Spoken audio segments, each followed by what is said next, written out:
Pacers lose to the Spurs. The preseason is over. They get absolutely thumped in what I'm calling an evaluation game. What were the Pacers evaluating? How did those players play? A quick description of the game, and then let's predict some roster cuts on today's Locked On Pacers podcast.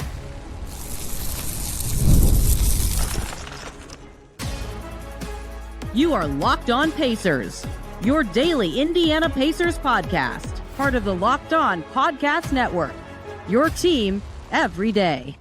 What's up, everybody? Happy Saturday, and welcome into another edition of the Locked On Pacers podcast, where we, of course, talk about the Indiana Pacers. As always, my name's Tony East. I cover the team for Forbes, and today, diving into the end of the Pacers preseason, they go to San Antonio. They get redemption, psych, against the Spurs, getting absolutely destroyed in the Frost Bank Center, 133-104 in favor of San Antonio in this game. So much to get to from this action. The centers who needed to be evaluated after a very poor game to start off the preseason battles with the Spurs. We'll talk a little bit about some of the guys on the fringes of the roster cuts, how this game went, and why I considered this an evaluation game. And then we'll talk a little bit about roster cuts, the back of the roster, things of that nature to close this one out. And then Monday, we'll wrap up thoughts on this game, talk about what the Pacers actually did, and then any extension stuff that might, be on the table for them. I have to record this one a different way. My internet is not helping me out, so hopefully this still sounds and looks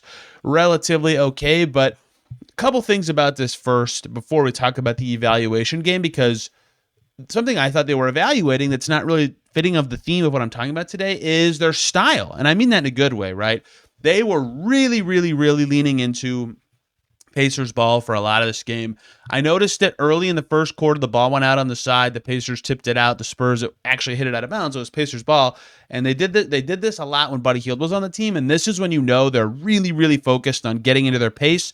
Pascal Siakam sprinted out of bounds to go get the ball so they could try to inbound it quick and get a transition opportunity out of just a basic out of bounds play. Like that is when the Pacers feel like the Pacers to everyone is when they have that kind of speed and pop to their game. And you could tell they were trying to get that into the action today, even though it was not necessarily easy to get their style going, given that they didn't play the greatest and they really mix and match their team in a different way. But, I thought all throughout preseason, and this game really kind of put a cherry on top of all that, you could tell that they are undeterred by the absence of Tyrese Haliburton stylistically, right? They still believe, and Obi Toppin said this in their final practice before that final preseason game, like they know that they made the run they did in part because of the way they play and because people really struggle to play against the way they play. And so while it might be harder to play that way without Haliburton, I think every signal we've gotten from the preseason is that they're going to keep trying to play as fast as they reasonably can without him.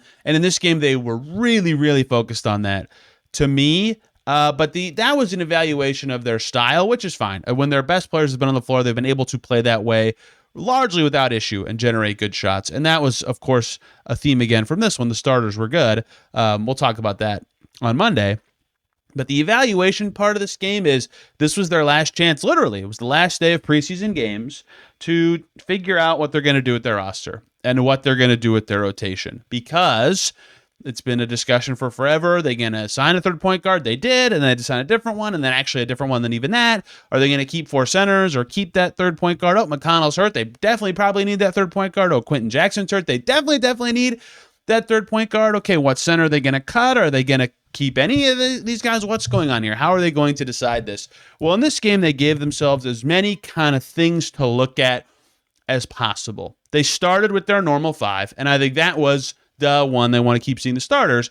But two, see if Isaiah Jackson can look any better. He and every center stunk on Monday. He was much better in this game, immediately better. We'll talk about him probably more on Monday because I do not consider him a cut evaluation, which is most of the guys we're going to talk about today.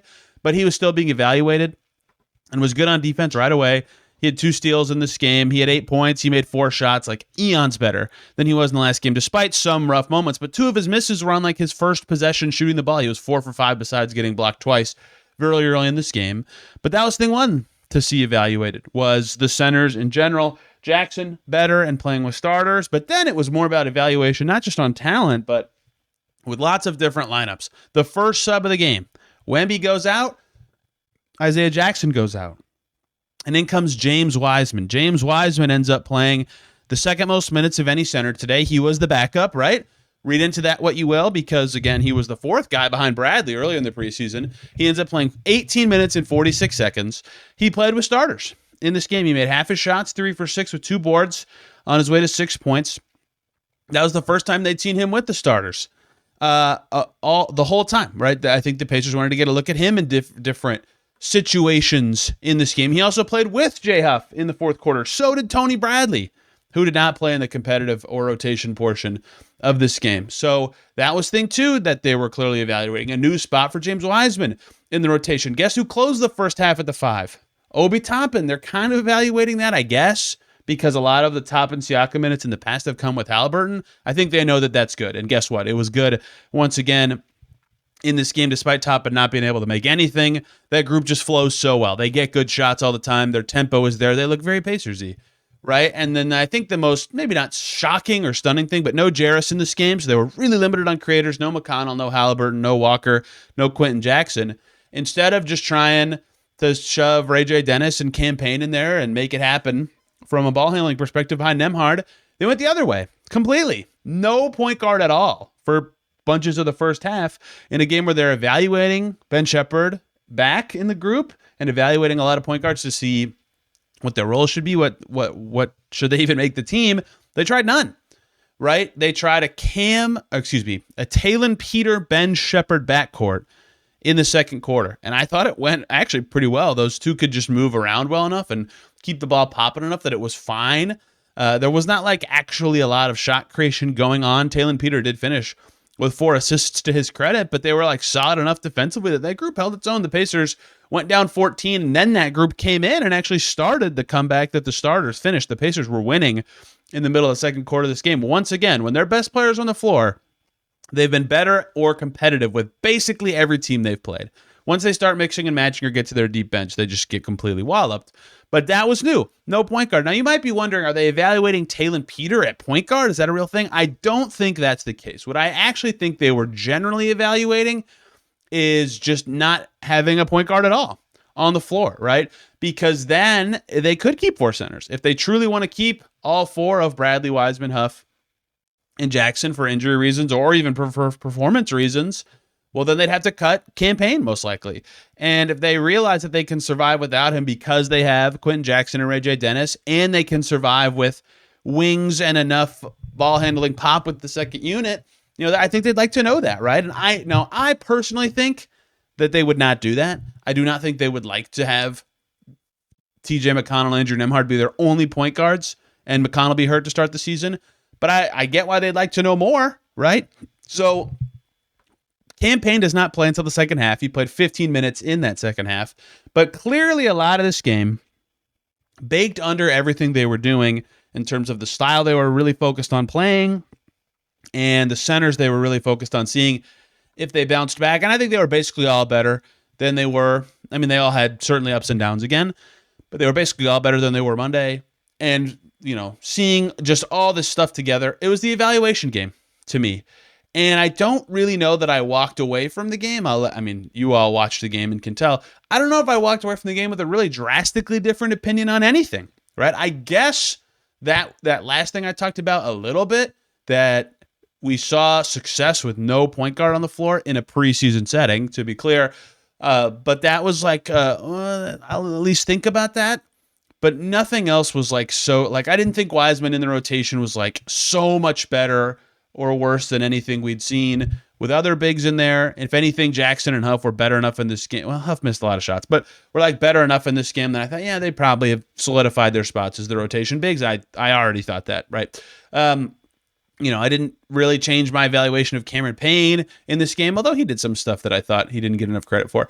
So I think that, yes, they were trying to learn and solidify their stances on things, because Saturday is the cut day. We'll talk about that in the third segment. But I don't know that the evaluation day or the evaluation game, to me, changed so much about where the Pacers are and what they're trying to do. And we'll talk about those individuals in our last segment on this shorter weekend Locked On Pacers. James Wiseman, some other center stuff, campaign. I'll make my own roster predictions and talk about one more player that got cut that, if I'm the Pacers, I'm at least rubbing my chin thinking about it. That's all coming up here on Locked On Pacers. Before we talk about that, though, we got to talk about Wayfair. The holidays are going to be here before you know it, which is exciting. But getting your home ready for guests and celebrations can feel like a lot. Maybe your serveware needs me to refresh. Maybe your guest room could use new bedding. Wayfair has everything you need to get your home holiday ready, from Christmas trees to wreaths to bedding, cookware, and outdoor inflatables. It's your one-stop shop for every space in and around the house. Wayfair makes it easy to personalize your home for the holidays with a huge selection for every style and budget. And with free and easy delivery, even on the big stuff, you can get everything you need without the hassle of delivery fees. Holiday decor, it'll transform your living room. Wreaths, throw pillows, it'll instantly make your space feel warm and alive. It's easy to find pieces that fit your style and budget. It's all in one place. Checkout's a breeze. The delivery is fast. It's free. It's a lifesaver. Stop getting stressed about getting your house ready and enjoy the holidays. Get organized, refreshed, and ready for the holidays for way less. Head to wayfair.com right now and shop all things home. That's WAYFAIR.com. Wayfair, every style, every home. We are back here on Locked On Pacers. Thanks for making us your first listen today and every single day on the weekends. Locked On Spurs, if they talk about this game, lots of interesting games throughout the weekend, or just whatever cuts are interesting to you, including one we'll talk about in this segment. There'll be more from around the league if you want to know more about why the team did what they did. We have a show for every single NBA and NFL and MLB and more team. Or Locked On Dodgers could be your second listen to hear about Shohei Ohtani having the most insane sporting game ever. Just absolutely insane stat line. Okay. 3 players I want to talk about really quick from this game. James Wiseman getting run with the starters. I want to talk a little bit about some of the stuff that he did in this game. One of his first defensive possessions, he got stuck in a 1v2. That's not his fault on defense, but like he handled who he cut off kind of poorly. And then his first offensive possession with that, or maybe his second one, he's like stuck at the dunker spot with Siakam driving, and it's kind of clunky spacing wise. And at first I was like, dang, it's not, it didn't click. But it was his first time with that group, and he was much better after that. Like, he cut in from the weak side or the strong side corner really well, so you get have a head of steam heading towards the basket. Kalen Cooper wrote about that. Had nice rim pressure, scored. I think he missed his first 2 shots and then went 3 for his last 4. So I think he started with the starters, a little poorly with that group, but really recovered in terms of figuring out what to do and where to be with. I still think I want to see more defensively from him, but on offense, I think that we have a good feel for what James Wiseman is, and the fact that he's just huge and kind of fast can lead to a lot of stuff going well for him at times. But that was a new lineup to see him with, and I had lots of notes about the successes and failures of it pretty quickly. Some general center stuff. Huff comes in, alley-oop from Payne, hits a 3, I think off the bouncer. I can't really remember it perfectly, but he's just tall enough that I get that he probably at this stage has not been their best center, but I think he's probably going to end up being their most efficient big in terms of just the shooting in general, because he has so much size and shooting ability, right? Jackson might be better around the basket throughout the season, but Huff adds that shooting and spacing element just enough, which it's funny to have this thought in a game where he went, whatever it was, 2 for 7 or something like that. Yeah, 2 for 7 and 1 for 4 from deep, but 5 rebounds for him as well, 2 blocks. He just does enough stuff. We've seen him make enough shots throughout preseason, and in his career, that I just believe that's going to be his thing, is that he's going to provide that, but can he be fast enough? Can he move the ball well enough? Can he keep up with the system? Because that has been his preseason so far. I thought that was the worst Tony Bradley defensive stretch when he started his first couple of minutes in there, but then he immediately had a really good rep defending Dylan Harper, and 2 possessions later on offense, a nice tidy hook shot over Micah Potter, friend of the podcast from last year. So he finished with 2 turnovers and 2 fouls, which I think you'd want to have back. I think this was maybe his worst performance, ironically, of preseason, but he made both of his shots. He had 2 rebounds in 7 minutes. I would just generally say not a lot learned about the centers. Jackson bouncing back in a major way was probably the most learning that was done in this game. And I think the other thing is they're not really ready to experiment at the 5 yet. Every time they have really mix and match centers, the only good groups have been Jackson with the starters or Toppin with the starters. All the rest have been oh man, they really got to find some chemistry, which is not unexpected. It's a lot of new guys in the 5, but just kind of weird. And then Campaign, the last eval guy I want to get to here, he had some really defense on Castle and some other bigger guards on the Spurs. Cam's not as short as people say, but he's certainly tinier in general, and so that's somewhere that he can be limited. Is just there are a lot. That's what makes TJ McConnell so spectacular. 6 foot tall guards almost always suck on defense, right? Kyle Lowry, Chris Paul, McConnell, like that's kind of it for like legitimately positive all the time defenders of that size. Alvarado too at times, although he's more of a steals guy than like a stopper. So Payne's a little taller than that, but he has like that kind of frame and size. And like Castle just got to the basket a few times, but he had a great lob I put Ijax in my notes. That's definitely wrong. I don't think Isaiah Jackson played in the second half. He might have. Yes, he did. He had a great lob to Isaiah Jackson, another great one to Huff. I feel like now my sense on Payne after watching this many games is when he gets his chest toward the rim on a drive, especially when he's using his left hand to dribble because he's left-handed, he does a lot of stuff I like. Like he can get to a lob. It's kind of Cam Jones in Summer League-esque, although he's a 10-year veteran.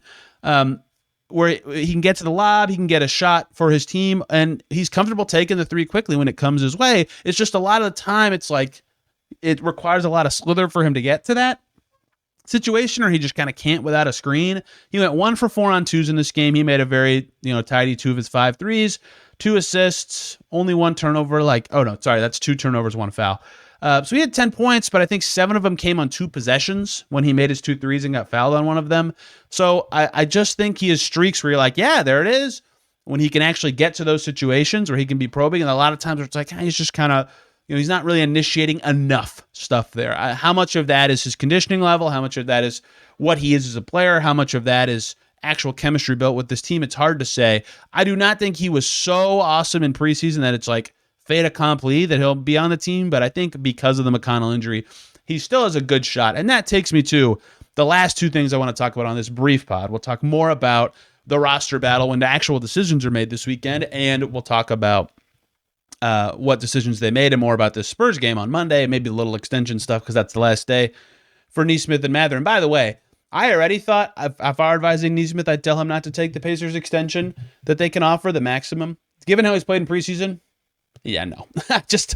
I don't think there's a way. But we'll get to that on Monday in more detail. One thing happened on Friday. The Suns finished up their roster finalization. They're keeping Jordan Goodwin as their 14th player, which means they're waiving Jared Butler. And a lot of fans when Spencer Dinwiddie got waived, which, by the way, I said on this show yesterday with Tyler, like, I think Dinwiddie's probably a little better than Campaign, but not so much that I think I'm like, rushing to do that as the Pacers or even like guarantee that I would do it.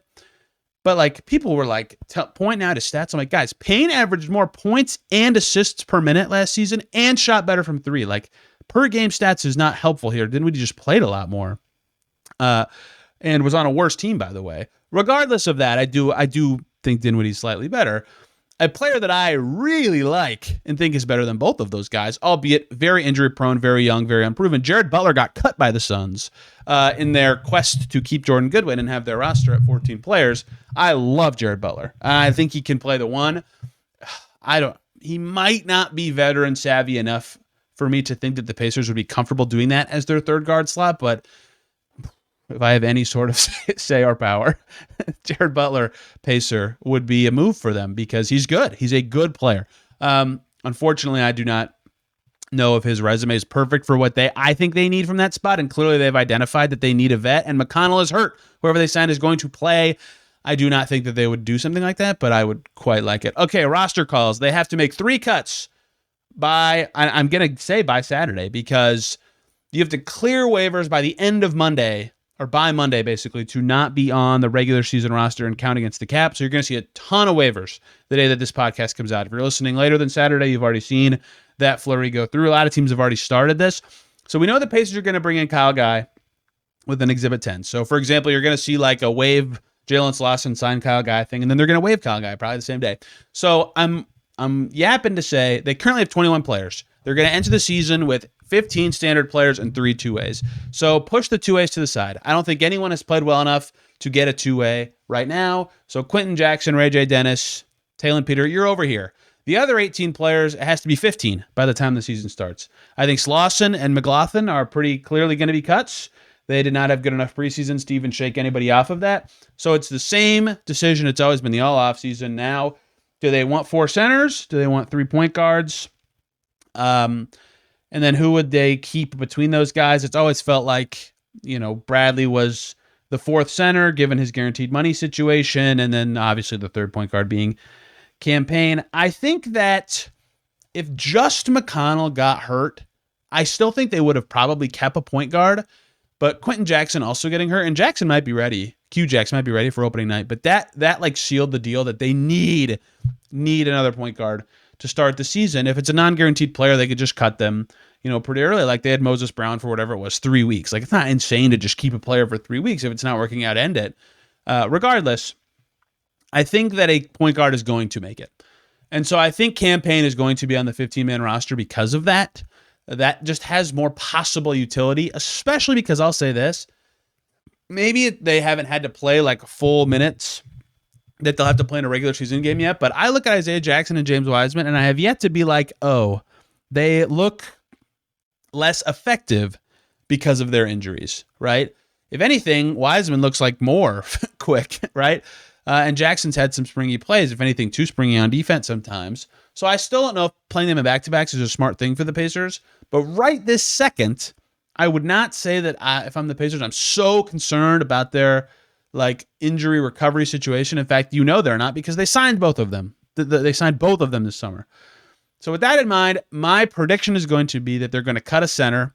And while I do think Tony Bradley had some nice preseason moments, I don't think he was so much better than, I think we've also seen clearly determined by the guaranteed money and rotation decisions that Jackson and Huff are going to make the team.